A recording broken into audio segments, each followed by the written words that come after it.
Okay, we're good now. Okay, awesome, thank you. All right, good evening, everyone. This begins the pre-meeting of the December 17th, 2020 Zoning Board of Appeals hearing. The pre-meeting is a time where board members review applications and ask any questions of staff. There is no participation by applicants or members of the public. Following the conclusion of the pre-meeting, promptly at 6 p.m. we'll begin the hearing for the Zoning Board of Appeals meeting this evening. So we will get started with going over the cases. Case number 1 is 72 Thurston Road. This is a conversion on the first floor of existing non-residential floor area going to residential. Any questions on this one? There was one email from the 19th Ward Community Association that you all received just as a note there. Any questions on this one?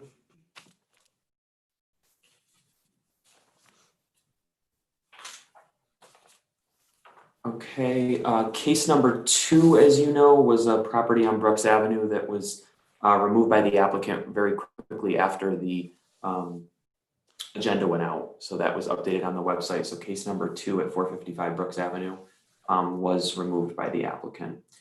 Case number 3 is 476 Beach Avenue. This is the installation of a pool in the side yard of a single family dwelling.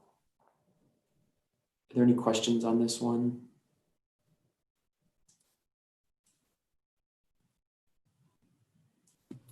The side yard of a mansion. Johanna, did you need to address anything here? Well, you've all received the email from Sandra Pinkney. I think you received that yesterday. Did any of you have any questions about that? There are a couple of issues on there that really aren't relevant to this hearing and some other things that have already been resolved. Would you like me to go through that? Did you have specific questions, or do you want me just to address some of the things that are in there? Well, I was wondering if the applicant, or if the person who wrote that letter had talked with anybody from the city. It's almost as if the letter was written without looking at any plans. A lot of the information that she had put on there had to do with a drop-off hill in the back going towards the water. It's almost like she didn't see a sketch of what was proposed. Any idea?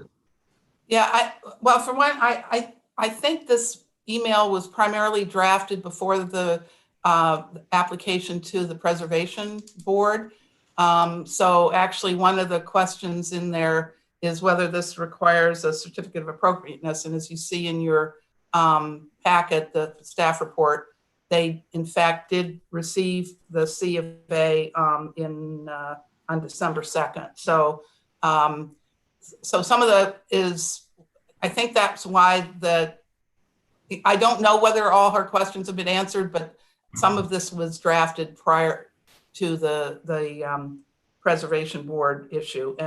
But I can tell you some of the other issues she raises in there about the coastal erosion hazard zone. This pool is not located in that zone, so it is not subject to any approvals under that law.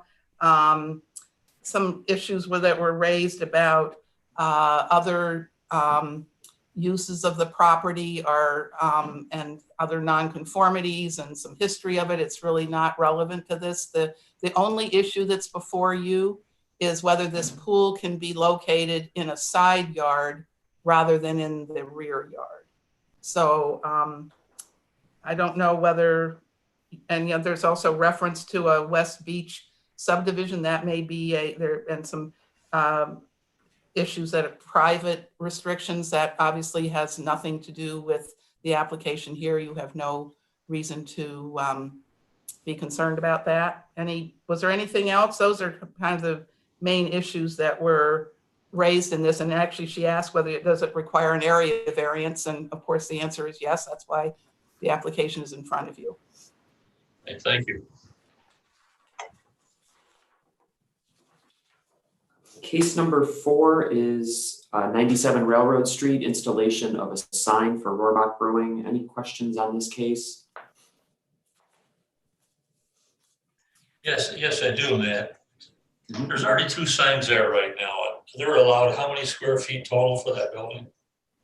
So the signs that are there by variance. So this came to the zoning board back in 2014. So the allotment would be, I have to check the staff report. You get 1 attached sign, which is half a square foot for every foot of frontage. So they already have 2 signs. So that's 1 too many, but it's legal because it's there by variance. The business contains 100 feet of street frontage, so they would get a total of 50 square feet. In But the addition ones, to that are already approved. well, no, it's 1 total. So you get 1 attached sign. So, but the 2 that are there by variance, so they're legal. So they're already over, but it's legal. It's there by variance. So they're seeking this 3rd sign. Thanks. Matt, when did they get that variance for those signs? I just 2014. don't remember if, oh. 2014, yeah. So, either I was absent or I don't remember it. You probably were on a beach, Okay. you know. What other 2 signs are you referring to? I only see 1. The Rohrbach on the There's building. you can definitely clarify with the applicant, but they received approval to do 2. There was 1 on the left of the door and then a projecting sign, and then they're seeking the 3rd one tonight, which is the internally illuminated channel letter. Oh, no, yeah, I'm not, my question is, I only see 1 other sign on the building. Is there another one somewhere? There's a Rohrbach that's been there forever or whenever. What?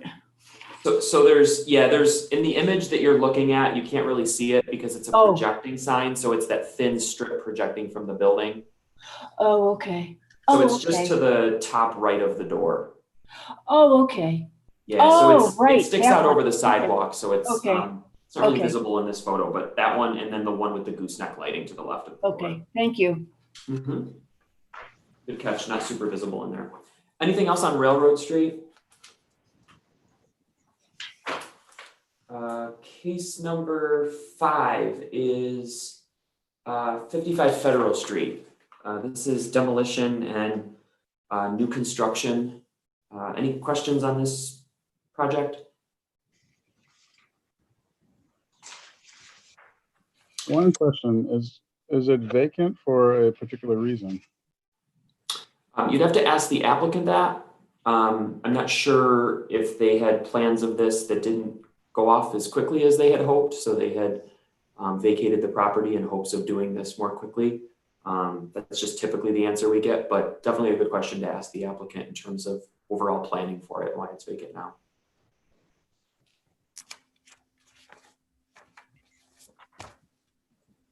All right, anything else on Federal Street?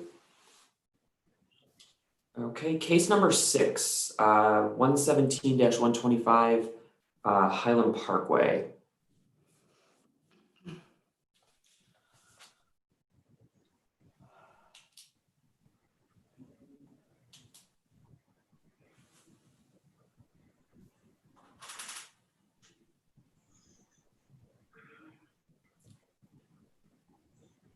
Johanna, do we want to talk about this one a little more in detail? Yeah, there are a couple of issues here that you'll see in the packet and that I have a little bit of a concern about. And one is that Actually, I'm sorry, we have one, I need to announce this. There is a board member that needs to recuse and video and sound needs to go up, and that's happened. Okay. he's done it. Yeah. Sorry, thank you. Yeah, so one is that there has been, there are a couple of statements that the notice requirement, the posted notice only was put up, I think, Monday. So there are a number of people that we understand did not receive notice and it just sort of maybe found out about it indirectly, so didn't feel like they had enough time to What sign? respond to this. You talking about the sign? What you're talking about the sign they post Yeah, the posted notice. that goes in the mail? No, the sign, the physical sign on the property. I found that weird because when I was over there over the weekend, it was up on the brick. So I didn't understand those comments in the email I was reading last night, but When I didn't go on Monday, I was there during the weekend and the sign was posted on the brick, but that's here nor, you know. So there was that issue. We also have another issue that the, some of the seeker documents were only submitted to staff in the last day or two. So there is some concern about whether there was enough time for us to review some of that documentation, and also whether everybody received adequate notice. So there is a possibility. I don't think the applicant's going to request this, but I think some of the neighbors would like to see this adjourned, and that's of course within your discretion. But because of those issues, I think it might be a good idea to adjourn this. This is there's a lot of concern about this project, and the information just came in the you got the package of about 15 or 20 comments that just came in the last day. So that's a lot to digest, and it might be, you might want to consider adjourning this for a month.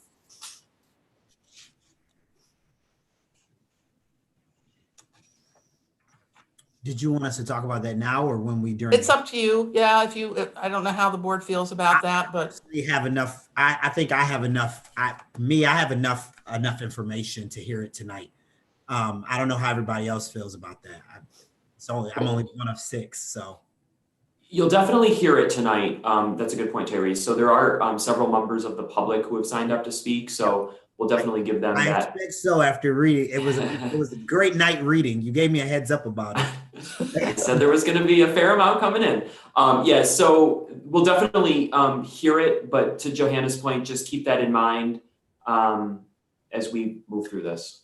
well, and we have to do a secret determination on this project. This is unusual for applications to you, that there are no other agencies involved on this. So you are the lead agency and have to make a secret determination. And we did not receive that information back from the applicant until, I guess it was within the last day or two. So we haven't really had time to discuss that with you or actually fully go through that information. So that is actually a concern I have, in addition to the posting, the notice posting. Gotcha. And you guys haven't even went through the secret yet, have you? Right. So the part 1 was turned in. This board is lead agent, which is a bit unusual for the zoning board, just because typically there's other agencies involved that act as lead, or it's a type 2 action and no further review is required. So in a case like this, with you being lead agent, you can't render a decision without doing seeker first. So I guess at this point we would say definitely the applicant, give the opportunity the applicant to present, hear the public testimony, and then we'll go from there. Okay, yeah, because you didn't send it, did you? No, it's not included in the staff report. Oh, okay, gotcha. So we would have to pull it up on the correct. Yeah, I agree with you. Yeah, I don't want to sign that if we haven't. I haven't even.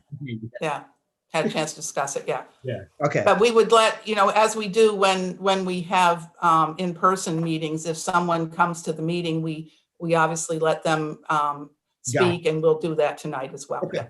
Perfect. So are you saying we can't make a decision in any case simply because of seeker?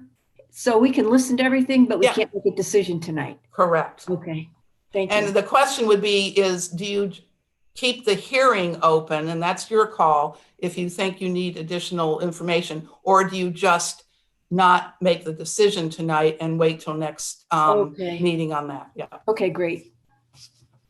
I'm looking for some clarification on something. I may have read this wrong, but let's say you have an apartment complex and people are asking for something, and there are 10 tenants. When you mail out the postcards or the notifications, does it go to the owner of the property, or does it also include the individual tenants? It goes to the owner of record of the property. It does not go to the occupant of a building unless the occupant is also the owner.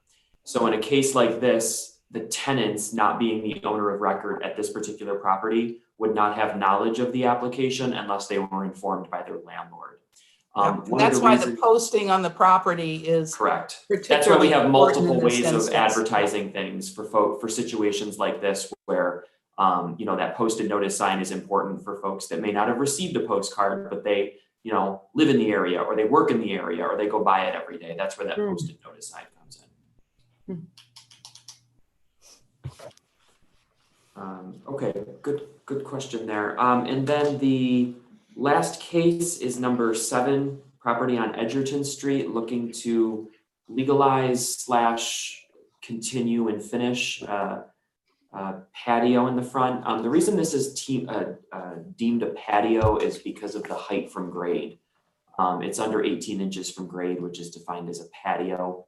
And I say that because it's actually a structure. So sometimes people use, deck or terrace or something like that. But based on the zoning code definition, it's defined as a patio. So any questions on Edgerton Street? It looks like one too. It does. Sitting in the middle of the front yard, it looks like one. Anything on Edgerton Street? I did not get any additional comments on Edgerton Street, just what was included in the packet that the applicant had. Weird. And before we wrap up before the hearing, I'm going to go through and get the site visits from all of you right now. I'll just start with case number 1. Case number 1 is 72 Thurston Road. Did anybody not visit Thurston Road? Okay, all board members present visited Thurston. There is no case 2, so case number 3, 476 Beach Avenue. Any board members present not visit 476 Beach Avenue? I did not. I did not as well. It's a long drive up there. And super fancy. It's a mansion. When you have like a set time with a busy schedule, you're like, can I make it to that one? Like going to another city up To that one in the daylight. In certain places, I don't go at night, so I